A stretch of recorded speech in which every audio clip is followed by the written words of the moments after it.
How's everybody doing today? Good, good. Just hanging out, enjoying the weather. Neck's a little stiff, shoulders a little sore. But I'm this side of the dirt, so we'll make it. We'll make it, right? So I wanted to touch base with you guys and just kind of roll over and mull over some of the things going on in my life and give updates and let everybody know how things are going. And like I said, I obviously, I'll reiterate, I was injured on 5/16/2008, just over 15 years ago.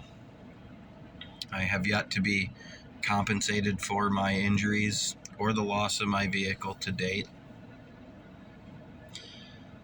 Fortunately, the person has taken, and the defendant has taken 100% responsibility.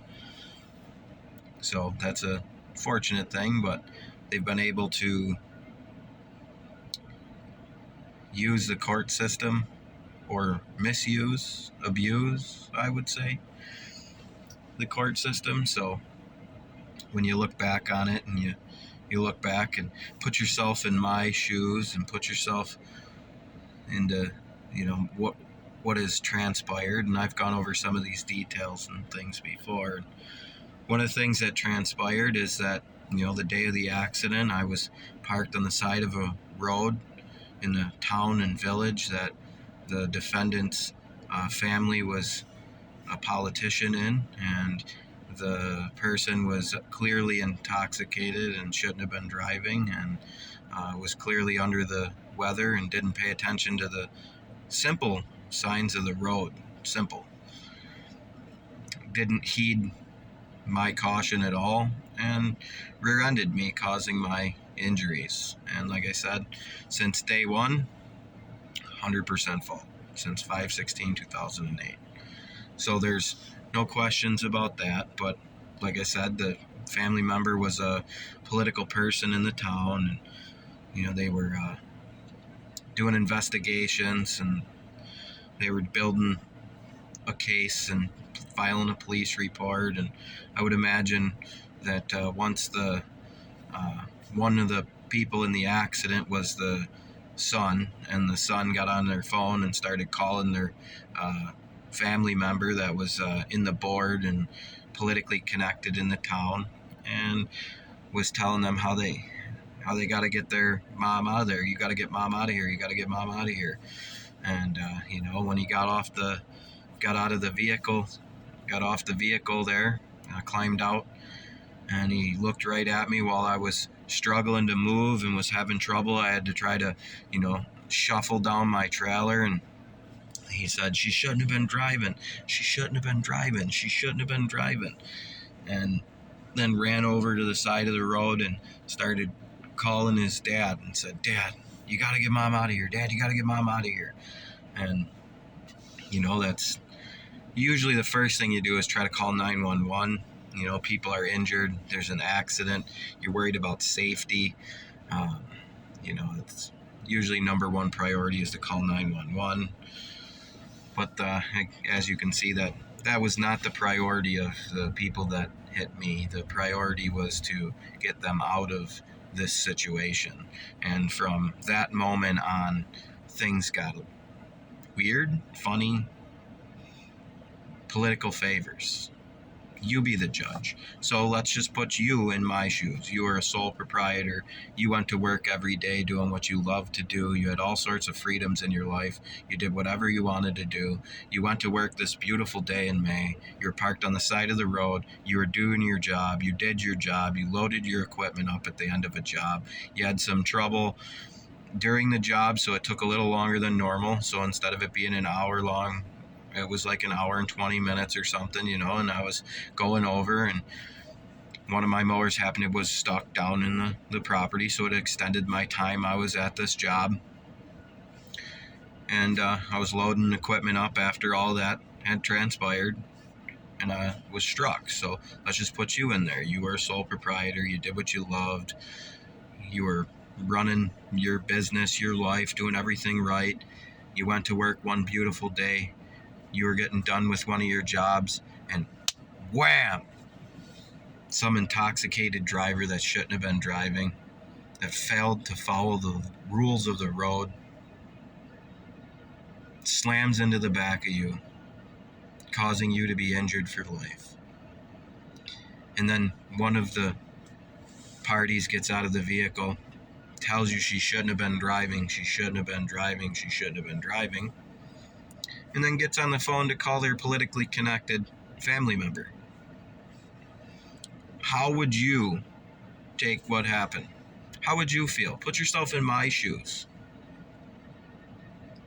And now we sit here, and it's June of 2023, and 15 years have transpired. How would you feel if you went 15 years with your injuries, with being disabled, not being able to afford your meals, not being able to afford a vehicle, struggling to get to your doctor's appointments, struggling to survive, not knowing where you're going to sleep at night, getting kicked out of the home that you lived in for years, being evicted because you couldn't pay. Can you imagine the suffering and the pain that I went through? Put yourself in my shoes. Could you see yourself living 1 or 2 years with no money, only being able to work years later for just a few hours a day? Now I'm restricted to the point that I get 4 or 5 hours a week. It's not gainful employment by any means. I used to work 60 hours a week, sole proprietor, did everything I wanted to do. So could you imagine if you were in my shoes? You woke up every day, I do exactly what I love to do every day. I love to go out and work with horticulture. I love to plant flowers, spread mulch, cut the grass. The smell of fresh cut grass to me, invigorating. It invigorates me. It just, energy. Seeing a nicely done landscape, that all the shrubs and flowers are all manicured. They're all trimmed perfect. They're all pruned like they should be. The mulch, perfect, straight, level, clean looking. That excites me. I used to get that excitement when I left every job. I'd look back on my jobs.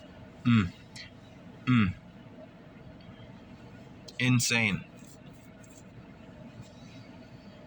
And you can follow along, on YouTube, Instagram. You can check out my Facebook.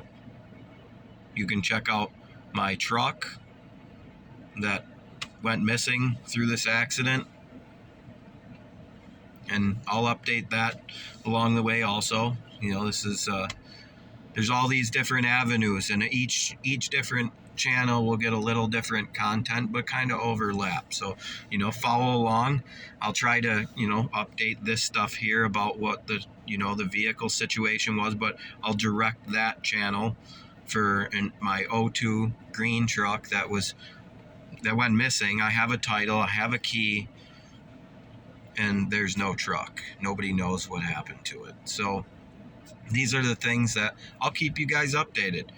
I think you should know what is transpiring here. I think you should understand. You should put yourself in my shoes and see where I come from and what has happened with me. If you were a sole proprietor and you got injured on the side of the road, and the defendant responsible for your injuries was politically connected, and then you sat on the outside of court for 15 years while the defendant was allowed to run a game, while the defendants were allowed to make a mockery of your life, while the defendants were allowed to go and take cases of their own threaten and use the court as a big power.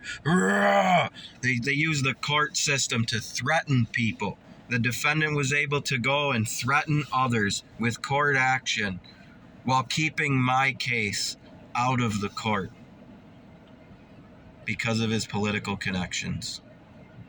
It's all about who you blow.